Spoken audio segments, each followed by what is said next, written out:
From Software has gone through extensive lengths to make Magic in the Soul series balanced and viable without becoming game-breaking.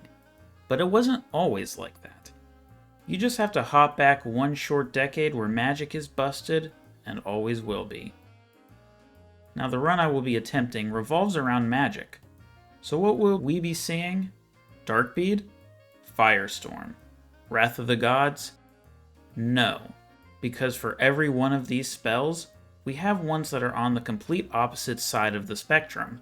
These are the spells I'd like to showcase for a bit here.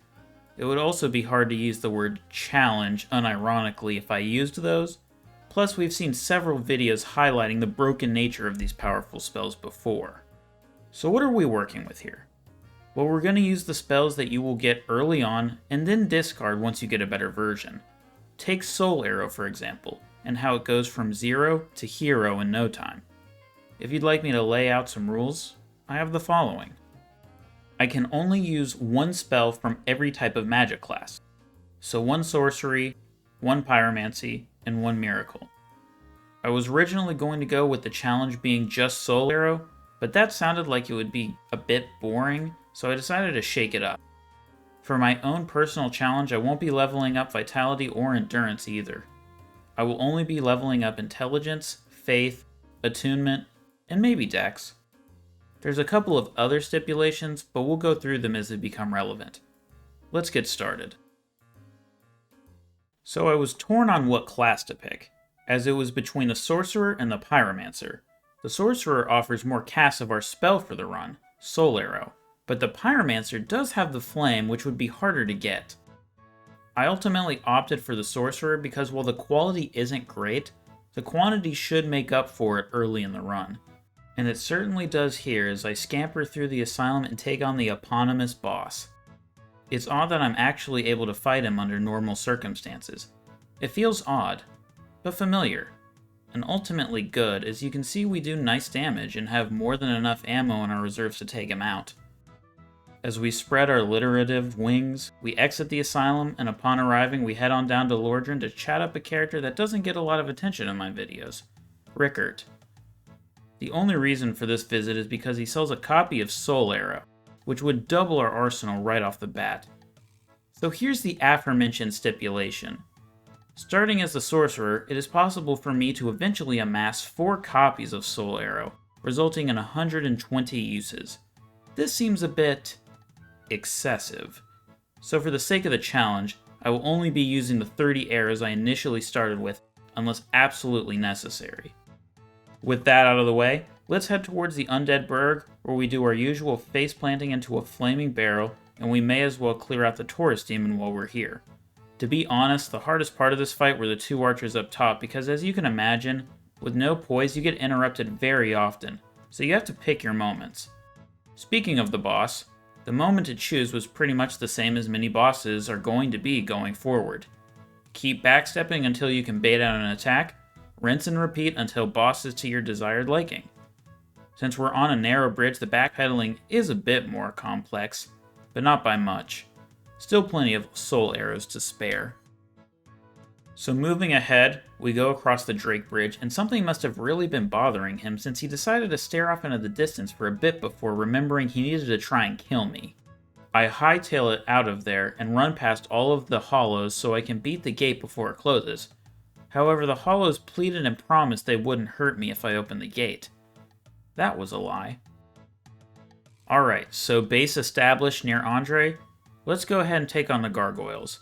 The damage is fine. The only thing worth mentioning here is that the tracking for spells can be sort of odd sometimes.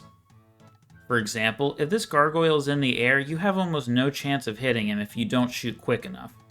This will be another common theme as well for this run. The other annoyance here is this flying fire spray attack that seems to always get me when I fight this boss. Next attempt and your best bet here is once the second one joins the fight, allowing him to spew his fire gives you plenty of time to either attack him or deal with the first one.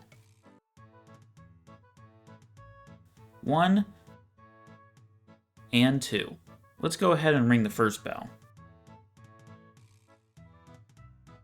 So I start making my way through the Darkroot area, and we can see we still have a lot of work to do here as this Black Knight takes little damage. I don't even bother with Havel as I loop all the way back around, open the shortcut, and this area in particular is tricky as I need to save my arrows. But a clear path to the boss doesn't exist, so I use the controlled burns to take out some of the locals. All of this culminates with me getting to the boss fight, and man, oh man, does this suck. Many times throughout the fight my spells would either get interrupted from the dogs, or miss them entirely. I desperately need as many soul arrows as possible, and my first successful attempt past the dogs proves this, as I fail to kill him due to the lack of arrows. It doesn't help that tracking shenanigans and questionably strict hitboxes were wasting my ammunition, so I decided to pull out the first major improvement in this run. I freed Griggs earlier, but we're going to need some serious cash. Thankfully I have a decent amount here, so I head up to the Drake Bridge to get a bit of farming done, and I'm not sure why, but at one point I got the Drake in a loop where he would spray the bridge even though I was only at the ladder. Normally you have to go all the way up. The Drake is really in his feelings today, it seems. Anyways, we get 20,000 and head over to the newly freed Griggs, where we acquire the Bellowing Dragon Crest Ring, which will improve the damage of our spells by about 20%. I take on the Capra once more, and after enough playtime with the dogs, the Capra is the only one left, and while he still takes a decent amount of arrows, we down him and head straight into the depths so we can free our boy, Laurentius. Back at Firelink, we meet up with him so he gives us a Pyromancy Flame, and we'll go ahead and buy the Pyromancy we'll be using for this run. Fireball. Yep, just basic Fireball. Now, technically, the weakest spell is actually Combustion, by about 0.2 points. But Fireball has less casts and takes longer to cast, so I'm going with that instead. After that, I used my favorite spell to dispatch Lautrec, and it's down into Blighttown. After arriving, I realized I didn't hit up my local dealer for that good stuff, so let's go find one of the Blow Dark guys. Oh, well that's convenient. Guy was just a little bit too eager, it seems. Alright, now to take on Kellogg's Frosted Flakes, and time to try out our Fireball. Okay, so jokes out of the way, we've got our Soul Arrow doing... well, that's not great. Good thing I picked up the Red Tearstone Ring as preparation for this. Whenever I'm at low health, my damage will be boosted by about 50%. So now that we have all that, let's go ahead and try again. Yeah, this still isn't a ton of damage. 30 Soul Arrows would be cutting it close. Now, if we could hit her in her human part, it would do enough damage. But how in the world would we go about trying to consistently hit her there? Oh right, there's this nifty little spot. Just jump up right here and spam to your heart's content as you have no fear of her being able to retaliate. Still took a good amount of arrows though, so I think this was the best move all things considered. Anyways, we ring the second bell, and while I'm down here, let's grab the bonfire for later. I then leveled up intelligence when it should have been faith, so let's go pay Ceaseless a quick visit. While he may be immune to fire, he certainly isn't immune to gravity.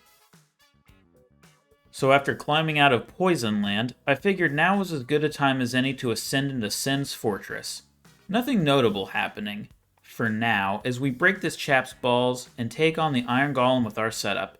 The Golem is slow, so as you can imagine this didn't take that much effort. I even decided to use Fireball, and it actually does a good amount of damage, even unupgraded. Enough times, and he goes down, and we can go up to take on the gods of Anorlando. But as it turns out, this place is empty as hell, except for some rafter enthusiasts who have a knack for jumping off ledges. Sounds familiar. Alright, so onto the archers, and I'm not sure why, but every once in a blue moon, the archer behind me actually gets a shot through that hits me. This threw off my entire rhythm, but I was able to save it with a backup strategy. Okay, so now we're in the bonfire room, so let's start by setting up RTSR around all these giants. Nice. Now time for Ornstein and Smo. Let's watch.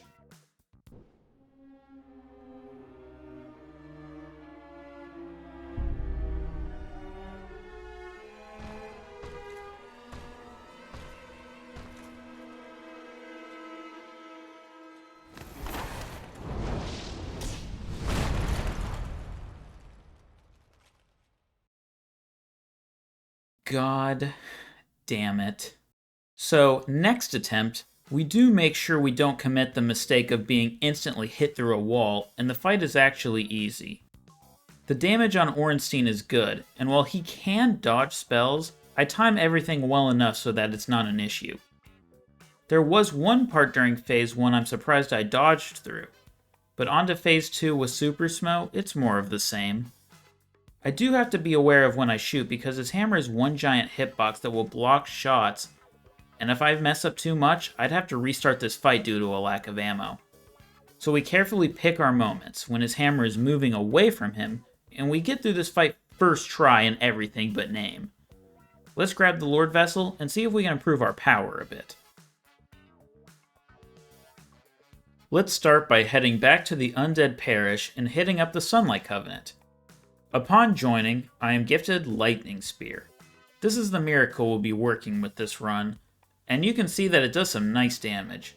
Which reminds me, let's go back to Anor Londo and make our way to the Darkmoon Tomb for the bonfire we'll need for later, and the Ring of the Sun's Firstborn, which is the miracle equivalent of the Bellowing Dragon Crest Ring.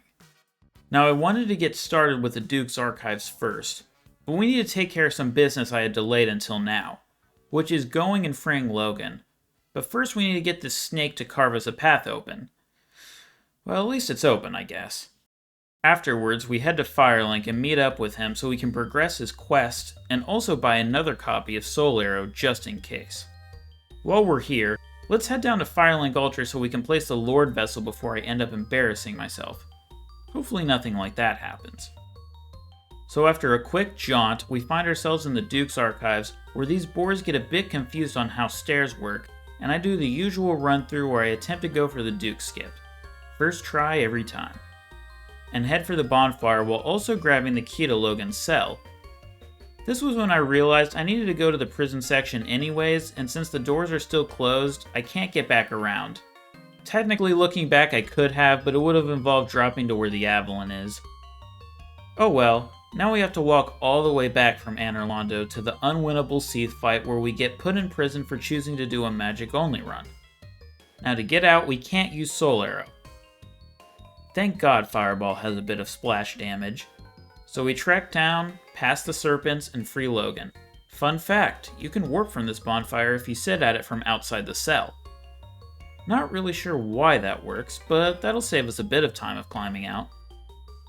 Now we can head to the garden where I pick up a sweet armor set, and I like the look of the helmet with the mage's set. And as we all know, fashion over function every day of the week.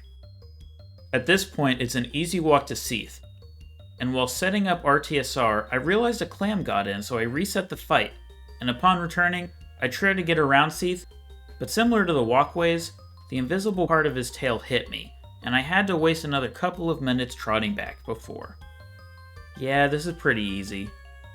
We can really showcase Lightning Spear, and really, what did you expect? A minute goes by, and we have our first Lord Soul.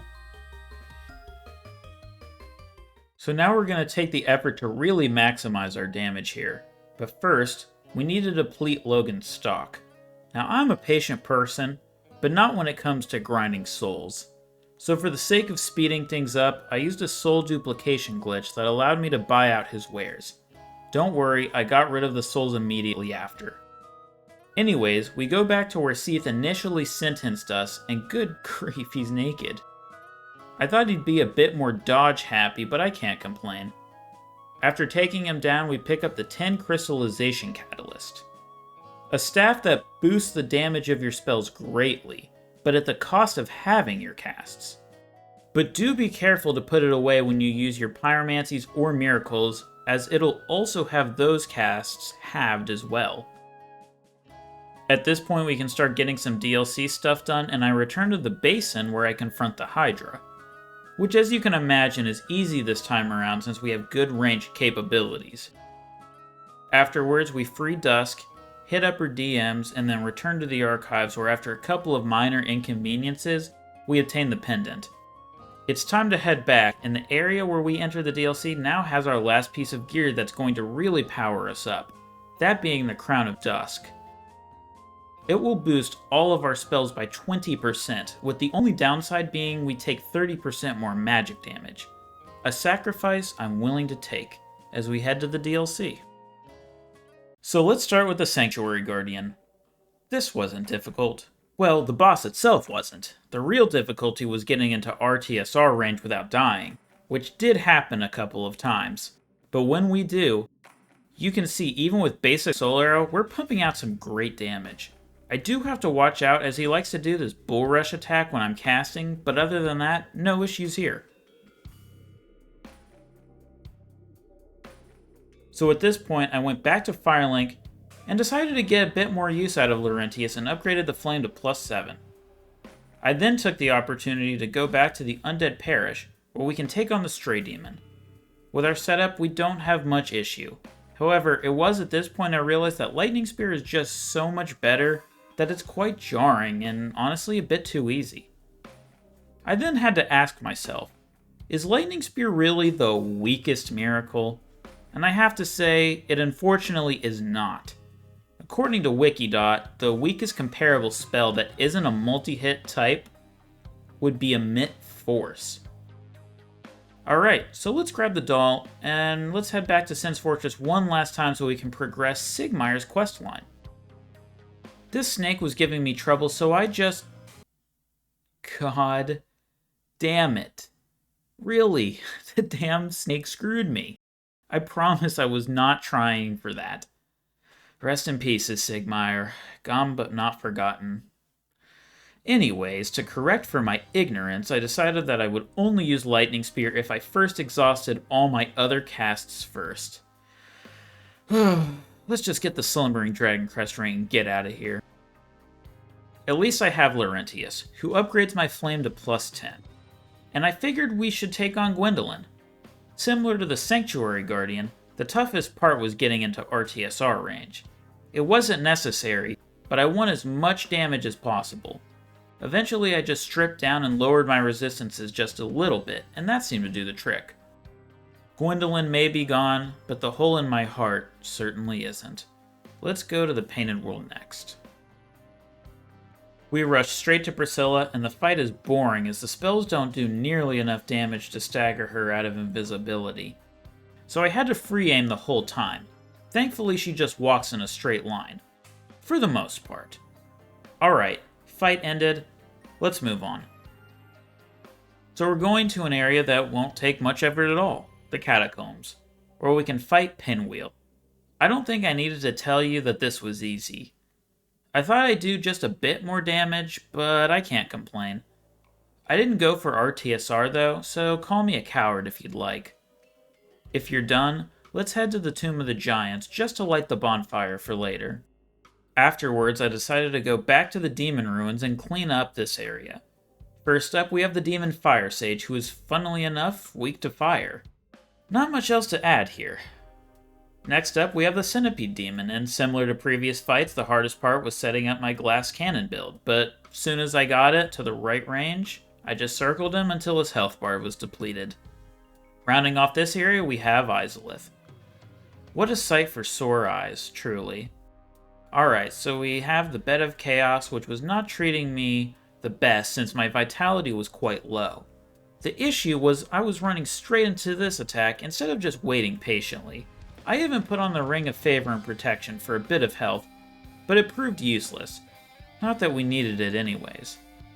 After enough struggling, I get to the center and take the boss out. This sadly took several attempts, but let's just move on. I should also point out that because we took out the Bed of Chaos, we can no longer access Quailana, so I won't be able to upgrade my Pyro Flame any further. This was intentional as I wanted to have some challenge. Anyways, let's head back to the depths where we can take on the Gaping Dragon. Despite being tanky, headshots really hurt, and I was even able to cut his tail off. Watch as he hopelessly flails his newly gained stub, and we fire off one last shot to take him down. Also thought I should mention I am only leveling intelligence from here on out, just for as much damage as possible. So let's speed through the forest. First up, the Moonlight Butterfly. I decided not to use the RTSR setup as I thought it would be too risky. As you can imagine, range attacks really speed this fight up. I ended up beating it first try, but not before getting laser beamed. And just to jump around here, back to the DLC to take on Artorias. Not too much trouble, although it would help if I dodged. Once I took that piece of advice to heart, there wasn't much else to say. The damage, while not good as it has been, still was able to cut through his health quick enough. I did need to resort to some last-second lightning, but whatever. Okay, so now to actually finish the forest, we need to kill Sif. Just like everything before, this wasn't difficult. RTSR is safe here, and my plan of attack was waiting for the double spin move. Needed to be a bit precise with timing, otherwise my shots wouldn't track properly though. And now we're going back to the DLC to take on Calamite. I didn't really have any rhyme or reason for the order I chose, really just like to shake things up. While I was getting the crest key, this random bloathead decided to jump back and did a neat animation I can't ever recall seeing. I guess he was laughing at me. For what reason, I'm not sure, but do be sure he wasn't laughing by the end of our encounter. So we have Calamite. Yeah, the damage is quite low here as he is tanky and has a massive health pool. But with patience, we can certainly do this. First attempt and I get clipped by this attack. And second attempt, I tried to use my fire attack to no avail, and he decided to reciprocate in full. Third attempt was the winning one. As you can imagine, it's a lot of baiting of fire attacks. Eventually he had to resort to a couple of lightning bolts to finish the fight. Oh, what the hell. Why not a few more? So now let's go to the Tomb of the Giants. But first, to pick up the Skull Lantern. This is so we can take it to Snuggly and trade it for the Ring of Fog. Combining this with the Slumbering Dragon Crest Ring, we are invisible to the skeletons. However, we lose out on the power of our other rings. During the fight, I decided to take off the Ring of Fog, which was a poor idea as some of the skeletons noticed me immediately. I ultimately couldn't fight off the gank and got myself killed. Next attempt, I do the same thing, but swap out the Slumbering Dragon Crest Ring instead, as that only affects noise I make, and since I won't be moving much, none of the skeletons notice me, and NATO goes down using only my soul arrows. Nice. I've been putting it off for a while, but it's time to take on the Four Kings. I got lucky that I wasn't ganked too hard in the ghost house, and after draining the water, I took the plunge, and for this fight, since we have to use one of our ring slots to walk in the abyss, we're giving up some of our power. I ultimately chose to have the red Tearstone ring, as while it was a bit more risky, the damage would be necessary to get through the fight quickly before I was ganked. My first attempt was going really well until I started missing some shots and too many kings had spawned, which ended in me dying with one hit left. This was brutal, and my closest attempt for a while. One of the problems was that the walk back to the boss was incredibly long, and to avoid the issue of running 5 minutes just to die in 15 seconds, I modded a stake of Marika into the game. That seems fair. Another problem I had was that if the king started with his magic projectile, I had to restart the fight due to my health. But I actually came up with a backup strat that would involve me healing and blocking the attack with my catalyst, which brought me back down to perfect range. Nice. The last problem was that I was playing poorly. My sense of timing was off, and this wouldn't have taken nearly as long if I would have been more patient. The winning attempt would look something like this. Pour my soul arrows into the first king, after which the second king would either just be spawning or already be there. Then pour all my arrows into him and wait for number 3. I was actually able to get the third king into an interesting AI loop where he only wanted to use this attack. I took advantage by switching to Fireball, and after getting to the last king, I decided to play it safe and heal up. But the last king wanted none of that, so he threw a projectile at me, and I had to get back into RTSR range. Thankfully, I closed out the fight, and we can move on to the final stretch. So I'll quickly go over Manus. This fight was not difficult. Something I noticed in this fight is he really likes to use the uppercut attack when you use magic. I was able to get him to do this a couple of times in a row. While the damage is low, I didn't have much trouble as I needed to rely on Lightning Spear to get the job done. And one for Dust too, so she doesn't feel left out. I leveled up my intelligence to 60, and it's time to end this. Gwen, Lord of Cinder. I'm able to set up RTSR just perfectly, and maybe a bit too perfectly.